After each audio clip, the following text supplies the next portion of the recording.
Bienvenue pour un nouvel examen à minute. Alors vous connaissez la formule, dans les couteaux chrono je vous parle assez vite fait d'une lame sans trop de fioritures. Alors c'est parti pour un petit gros qui a la peau dure, qui sent un peu le hamburger et de la graisse de friture, le Tops Sky Marshall.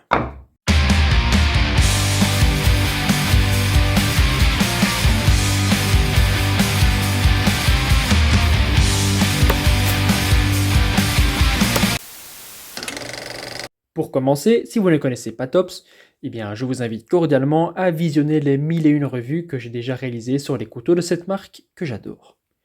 Le Sky Marshall est donc un couteau clairement à vocation tactique, self-défense.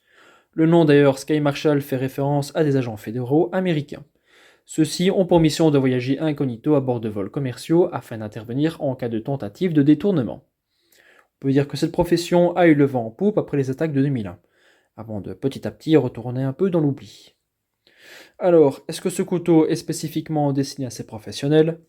Bien sûr que non, même si quand on y réfléchit, c'est pas forcément une mauvaise idée d'utiliser un couteau pour se défendre, quand on pense à tous les risques liés à l'utilisation d'une arme à feu dans une cabine pressurisée.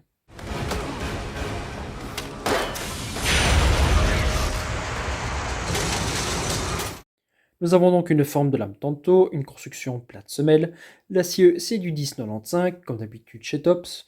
Alors la lame elle est longue de 11 cm pour un tranchant de 10 cm dont 1,8 cm de serration. La lame est épaisse de 6 mm, elle est large de 3,6 cm à l'endroit le plus large, on a une grosse émouture sabre bien résistante, le revêtement c'est du Black Traction Coating, les plaquettes sont en G10 noir avec un intercalaire orange, la poignée mesure 10,5 cm de long avec une épaisseur de 1,7 m. Le tout mesure 24 cm pour 330 grammes. Et le point d'équilibre, voilà, juste au niveau de l'encoche pour le doigt. Pour l'étui, je dois dire qu'il convient parfaitement au SM. Et par SM, je veux dire Sky Marshall, hein, bande de dépravés. Cet étui est clairement bien pensé et réalisé avec soin. Comme d'habitude, on a un kydex clippé avec un moulage précis.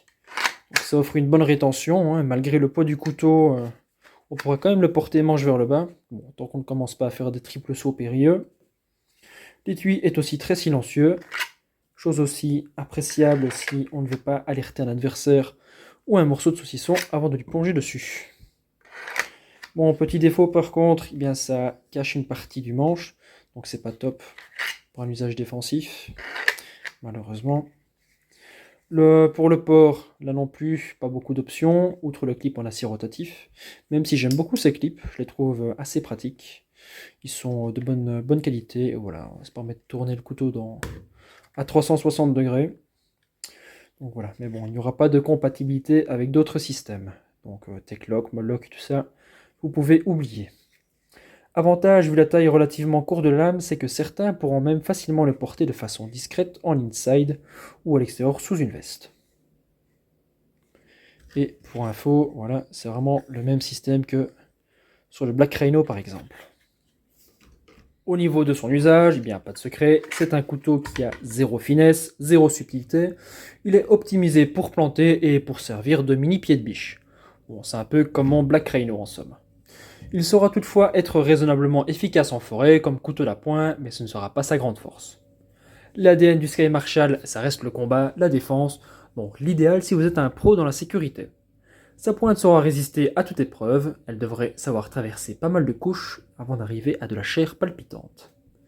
Et puis voilà, vu la forme tantôt, on garde cette pseudo-pointe secondaire qui concentre la force sur ce qu'on coupe et les serrations sont parfaites pour passer à travers des matières plus coriaces comme des cordes. Le gros avantage de ce couteau, c'est le manche. Eh bien, déjà, il est un peu disproportionné par rapport à la lame, ce dont je ne suis pas fan en temps normal, mais je le trouve tellement confortable et sécurisant. Je sais que c'est quelque chose que beaucoup recherchent. D'habitude, quand je fais mon test où je plante de toutes mes forces un rondin, j'ai toujours une certaine appréhension, et les gardes de beaucoup de couteaux finissent même par blesser la main. Mais avec le Sky Marshall, on voit qu'il a été conçu dans ce but, et là, je peux me faire plaisir. En psychiatrie, on pourrait dire que ça permet d'exprimer mes compulsions de toquer. Globalement, c'est un couteau extrêmement solide, donc le genre avec lequel vous pouvez casser des briques, défoncer des cloisons, que ce soit des cloisons de bâtiments ou des cloisons nasales. En bout de manche, assez similaire au ZD30, on a une sorte d'embout. Voilà, une sorte d'embout en coin. J'avoue que je m'en serais bien passé, mais soit. Ça a le mérite d'exister. Rapidement concernant les finitions, alors c'est pas le tops le plus réussi que j'ai reçu. Le tranchant d'origine était moyen, sauf pour les serrations, et les vis présentent une sorte de bavure de métal. Voilà, qu'on peut sentir quand on passe le doigt, mais voilà, quand on le serre en main comme ça, c'est vraiment anecdotique. Ah, et les plaquettes ont un peu bougé après quelques lancers et du bâtonnage. Donc ça, visiblement, ça commence à devenir un défaut récurrent chez certains tops. Pour le reste, c'était correct, mais je veux dire que je m'attendais à bien mieux. Allez, je crois que ce petit gros a besoin de faire de l'exercice, alors on va le faire travailler un peu.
Verdict pour le Sky Marshall. Eh bien, je dois dire que c'est un couteau que j'ai longtemps hésité à revendre. J'en étais pas totalement satisfait, mais au final, je m'y suis attaché. Je pense qu'à terme, il viendra intégrer un kit d'urgence ou un sac d'évacuation urbain où il aura toute sa place. Pour les points forts de cette baramine, on pourrait citer la robustesse poussée à son paroxysme, un tranchant très résilient, le confort et la sécurité du manche et de sa garde, et puis un étui simple permettant de faire profil bas, malgré un couteau très épais dans l'ensemble. Pour les aspects que j'aime moins, certaines finitions moins bonnes qu'attendues, un fil trop épais, donc difficile d'en faire un bon slicer, et puis un poids trop important pour être réellement pratique. Donc, franchement, impossible de porter ça en EDC. Mais bon, vous me direz, qui porte ça en EDC aussi. Bref, c'était tout pour notre séquence SM du jour. J'espère vous avoir fait découvrir ce modèle assez particulier et exotique.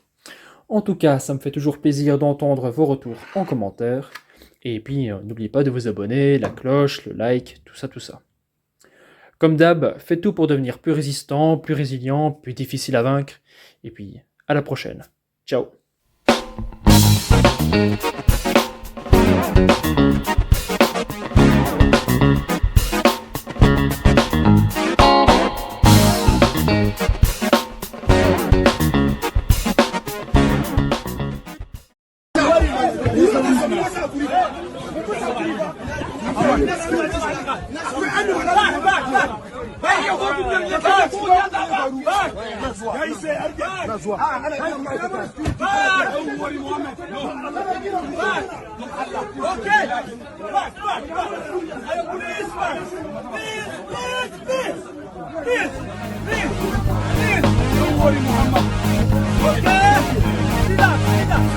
Importez le tiers-monde, devenez le tiers-monde.